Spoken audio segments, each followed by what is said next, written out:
देखिए, इस वक्त मैं मौजूद हूँ हाजीपुर के ऐतिहासिक गांधी आश्रम के सभागार में और यहाँ पर जो है लोहार जाति के लोग जो है एक कार्यक्रम कर रखे हैं और इसको लेकर के मैं यहाँ पे आया हूँ जानने के लिए। मैं आपको बताना चाहता हूँ कि बिहार अनुसूचित जनजाति लोहार युवा मोर्चा के तत्वाधान में ये कार्यक्रम हो रहा है और हम इनसे ये जानने का प्रयास करेंगे कि इस तरीके से ये कार्यक्रम कर करके और जनता दल यूनाइटेड के नेता श्रवण कुमार को भी इन्होंने बुलाया। इसके अलावा लोहार समाज के कई ऐसे दिग्गज नेता है, समाज सेवी लोग हैं, वो सभी लोग इस कार्यक्रम में शिरकत करने वाले हैं। तो ज़्यादा देर न करते हुए सीधे हम यहाँ जो संयोजक है उनसे बात करेंगे और ये जानने का प्रयास करेंगे कि आखिरकार किन मुद्दों को लेकर के इन्होंने ये इस बैठक का आयोजन किया है। ये जो आप बैनर लगा रखे हैं बिहार अनुसूचित जनजाति लोहार युवा मोर्चा, लेकिन सबसे बड़ा सवाल तो ये है कि लोहार जाति तो अनुसूचित जाति में आता ही नहीं है, उसके बावजूद आपने अपने संगठन का नाम इस तरीके से रख रखा है। नहीं, हम तो आते ही हैं, हमारा तो संवैधानिक अधिकार है कि देश की आज़ादी से पहले, मतलब देश आज़ाद 1947 में हुआ, 1949 में जब संविधान बन रहा था उस समय हम लोगों को 1949 में ही हम लोगों को जोड़ा गया था। और भारत सरकार का जो गजट है 1950, 1956 और 76 हम सब में है, ये मेरा संवैधानिक अधिकार है। तो हम निश्चित रूप से हम अनुसूचित जनजाति में है। लेकिन अभी तो फायदा नहीं मिल पा रहा है बिहार के अंदर, जैसा देखा जाए कि बीच में था फिर उसके बाद में उसको हटा दिया गया। इसके पीछे की वजह जान सकते हैं हम लोग, ये जानना चाहते हैं। देखिए, यहाँ कहीं ना कहीं हम लोगों के साथ चूंकि राजनीति हो रहा है, हमारे समाज के कोई नेता नहीं है, हमारे समाज के न कोई मंत्री है न विधायक है, और इसके वजह से हम लोग के साथ जो है इस तरह की मतलब छेड़छाड़ किया जा रहा है, जबकि हमारा संवैधानिक अधिकार है। हम लोहार समाज को आज़ादी के बाद से वह पहला मुख्यमंत्री नीतीश कुमार जी हैं, जिन्होंने लोहार जाति के विषय में इन्होंने सोचा और सर्वप्रथम उन्होंने लोहार जाति को अति पिछड़ा में रखने का काम किए। जब उन्होंने अति पिछड़ा में रखने का काम किए तो हमारे समाज के लोग पूरे बिहार में हजारों की संख्या में लोग मुखिया, सरपंच, जिला परिषद बने। उससे पहले कोई भी लोग हमारे समाज में मुखिया नहीं थे। एक सवाल है कि आपने अपने कार्यक्रम में शिरकत करने के लिए सिर्फ जनता दल यूनाइटेड के ही नेता को क्यों बुलाया? देखिए, इसलिए हम बुलाया है क्योंकि हमको 2016 में यही श्रवण बाबू जो आज बिहार सरकार के ग्रामीण विकास मंत्री हैं, और विजय विश्वकर्मा जी जो हमारे लोहार समाज के चूंकि मार्गदर्शक भी हैं, पथ प्रदर्शक भी हैं, इन दोनों आदमी के कहने पे इन लोगों ने हमारे समाज की जो समस्या था माननीय मुख्यमंत्री जी को इन्होंने बताया, और बताने के बाद मुख्यमंत्री जी सारी चीज़ को समझने के बाद हमको उन्होंने अधिकार दिया है। और हम लोगों को फिर सुप्रीम कोर्ट के द्वारा किसी कारण बता के हम लोगों को बाहर कर दिया गया और यह कहा गया कि राज्य सरकार को एसटी का आरक्षण देने का ये मतलब अधिकार नहीं है। तो आज मुख्यमंत्री जी के सहयोग से केंद्र की सरकार है, और जब भारत सरकार कह रही कि ये केंद्र सरकार के पावर का चीज़ है, तो मुख्यमंत्री जी के हम लोग समर्थक हैं, हम लोग शुरू से थे, हैं और रहेंगे। और हम ये चाहते हैं कि फिर से हमारी जो पहल है श्रवण बाबू के द्वारा जैसे मुख्यमंत्री जी को कहा जाए, और मुख्यमंत्री जी प्रधानमंत्री और गृह मंत्री जी से हमारी समस्या। एक वजह हम लोगों ने कोशिश की जानने की, तो ये बताया गया कि पूरे भारत के अंदर कई ऐसे समाज है, लोहार समाज ही नहीं, इसके अलावा कई ऐसे समाज है जो अपने अधिकारों की लड़ाई लड़ रहे हैं। तो एक कारण ये भी हो सकता है कि अगर आप लोगों को आरक्षण दिया जाए तो फिर उसके बाद में सारी जातियाँ कहेंगी हमें भी आरक्षण चाहिए, तो इस तरीके को लेकर के भी तो हो सकता है कि रोका गया हो आप। देखिए, अधिकार, अब देखिए सवाल ये है कि अगर इस तरह की बात अगर कहेंगे तो जिनकी पहुंच है, जो लोग सत्ता में हैं, उनका संवैधानिक अधिकार नहीं होने के बावजूद भी वो अपना अधिकार ले रहे हैं, और हमारा तो संवैधानिक अधिकार है, तो हमको तो चाहिए।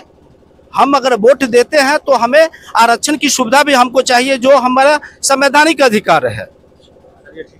यहाँ पे कुछ महिलाएं भी हैं, उनसे भी हम बात करेंगे। क्या आप लोगों ने तो बहिष्कार कर दिया था जाति जनगणना का, उसके बावजूद आप लोग सरकार की लिस्ट में नहीं है और फिर भी आप लोग आंदोलन कर रहे हैं, यहाँ पे बैठक कर रहे हैं? ये हमारे समाज के न जनता को जो है न बरगलाया गया है, समझे।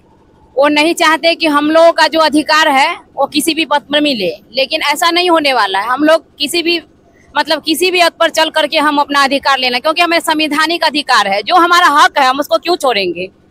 हक हमें लेंगे, जब हक हमें चाहिए तो लड़ेगा कौन, और जब संघर्ष हमारा है तो करेगा कौन। तो हम अपने हक के लिए लड़ रहे हैं। अब सरकार हमें क्या देना चाहते नहीं देना चाहते हैं वो तो उनकी मर्जी है, लेकिन हम अपना हक कभी किसी भी कीमत पर नहीं छोड़ना चाहते हैं, क्योंकि जो हमको दिया हुआ है शुरू से, हम उस अधिकार के लिए लड़ रहे हैं जो जिसके लिए हम लोग को लड़ना नहीं चाहिए। आज हमारे बच्चे का उज्जवल भविष्य जो है वह अंधकार में आ गया है। कल जो है एसटी कर देते हैं, दूसरे दिन उसको छाड़ देते हैं। जब हम लोग कोई फॉर्म भरते हैं तो हम लोग एसटी में थे, जब हम लोग निकल जाते हैं वहां से, जब काबिल होने के लायक आते तो हम लोग को हटा दिया जाता है। ये जो है हम लोग के साथ बहुत भद्दा और गंदा मजाक कर रहे हैं, समझे। इसलिए हमारा ये अधिकार है, हम सरकार से चाहे हमारे जो भी मंत्री हो, मैं उनसे कहना चाहती हूँ कि जो मेरा जो भी अधिकार हमें पुनः सम्मान के साथ हमें वापस करे। और कहने का मतलब है कि जो अधिकार से जब हम अपने हक से मुकर जाएंगे तो क्या हमारे कल आने वाले बच्चे कल क्या करेंगे? आज हम जागरूक नहीं होंगे तो कल मेरे बच्चे का भविष्य का क्या होगा?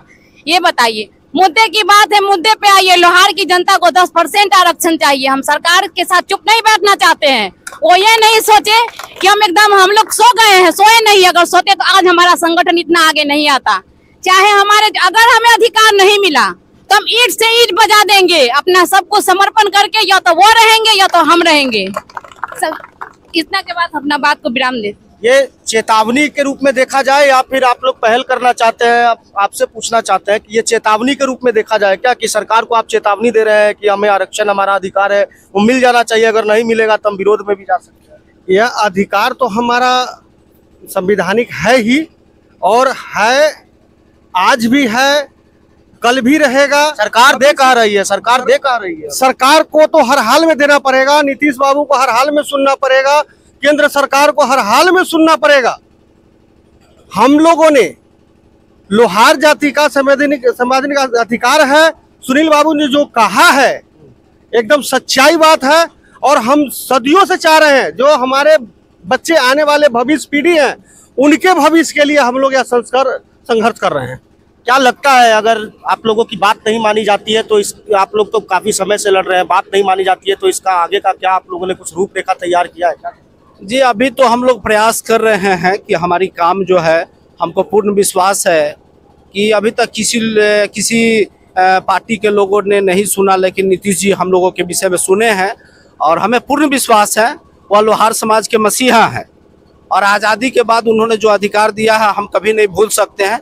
इसलिए हमें उम्मीद है कि नीतीश कुमार जी जो है से हम लोग के विषय में पहल करेंगे, और देखते हैं अगर नहीं होगा तो फिर हम लोग विचार करेंगे कि क्या। देख सकते हैं, एक तरफ जहां देश के अंदर जाति जनगणना को लेकर के लगातार राजनीति तेज हो चुकी है, राहुल गांधी भी जाति जनगणना की मांग कर चुके हैं। बिहार जैसे प्रदेश और तेलंगाना जैसे प्रदेशों में जातीय जनगणना भी कंप्लीट कर दी गई, हालांकि उसके आंकड़े छुपा लिए गए। लेकिन सबसे बड़ा सवाल यह है कि इस तरीके की जातियां, जिसको संवैधानिक अधिकार बाबा भीमराव अंबेडकर के द्वारा दिया गया, उनके हक और अधिकार को छीनना कितना जायज है, इस पे सरकार को विचार करना चाहिए। सुनील शर्मा जैसे लोग और उसके अलावा इस तरीके के संगठन के जो लोग हैं, वो लगातार सक्रियता से अपने समाज के हक की आवाज उठा रहे हैं। ऐसे में हम अपने चैनल के व्यूअर्स की तरफ से और अपनी तरफ से ये मुख्यमंत्री जी को निवेदन करना चाहते हैं कि आने वाले वक्त में लोहार समाज के भविष्य के, उज्जवल भविष्य के लिए आपने जिस तरीके से आरक्षण का अधिकार दिया था,